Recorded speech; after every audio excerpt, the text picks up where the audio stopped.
Hello friends, welcome to new story. Friends, आज की story एक किसान के बारे में है जो कि परमात्मा से नाराज़ हो जाता है और उससे क्या कहता है, तो आइए जानते हैं। एक बार एक किसान परमात्मा से बड़ा नाराज़ हो गया क्योंकि कभी बाढ़ आ जाती थी तो कभी सूखा पड़ जाता था, कभी बहुत तेज़ धूप होती थी तो कभी ओले पड़ जाया करते थे।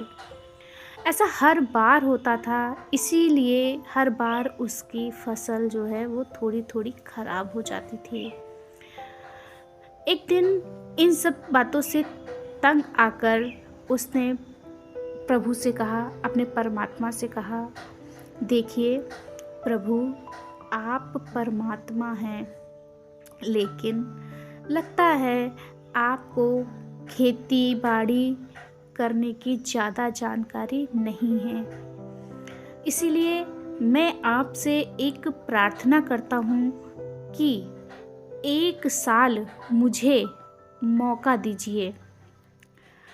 जैसा मैं चाहूँ वैसा मौसम हो, फिर आप देखना मैं कैसे अन्न के भंडार भर दूँगा।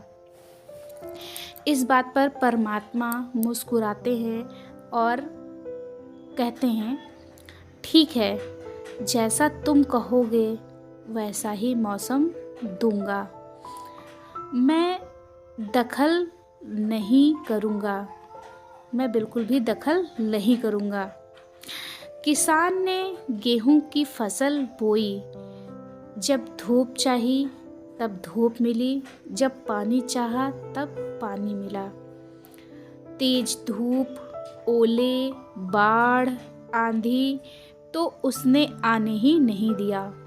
समय के साथ फसल बढ़ी और किसान की खुशी भी, क्योंकि ऐसी फसल तो आज तक उसके खेतों में हुई ही नहीं थी, क्योंकि फसल बहुत अच्छी थी। इन सब चीज़ों के ना आने से किसान ने मन ही मन सोचा, अब पता चलेगा परमात्मा को कि फसल कैसे करते हैं।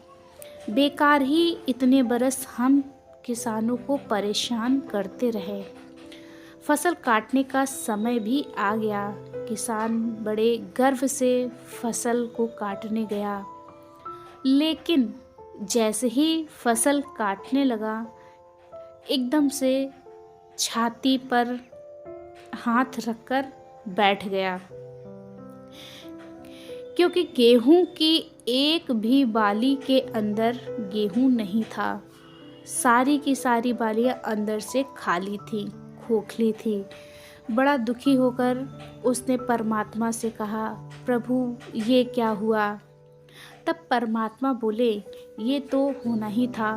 तुमने पौधों को संघर्ष का जरा सा भी मौका नहीं दिया।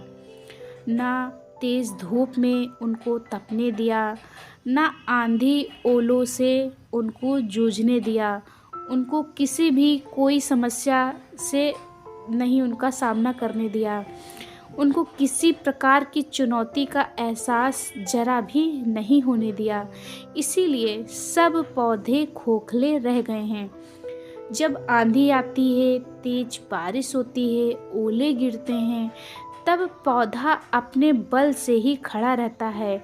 वो अपना अस्तित्व बचाने का संघर्ष करता है, और इस संघर्ष से जो बल पैदा होता है वो ही उसे शक्ति देता है, ऊर्जा देता है। उसके अंदर कोई गुण नहीं आ पाता है। चुनौतियाँ ही हैं जो आदमी रूपी तलवार को धार देता है, उसे सशक्त और प्रखर बनाता है। अगर प्रतिभाशाली बनना है तो चुनौतियाँ तो स्वीकार करनी ही पड़ेंगे, अन्यथा हम खोखले ही रह जाएंगे। तो इसीलिए अगर आपको भी अपनी ज़िंदगी में प्रखर बनना है, शक्तिशाली बनना है, तो संघर्ष और चुनौतियों का सामना करते रहना चाहिए, क्योंकि यही जीवन है।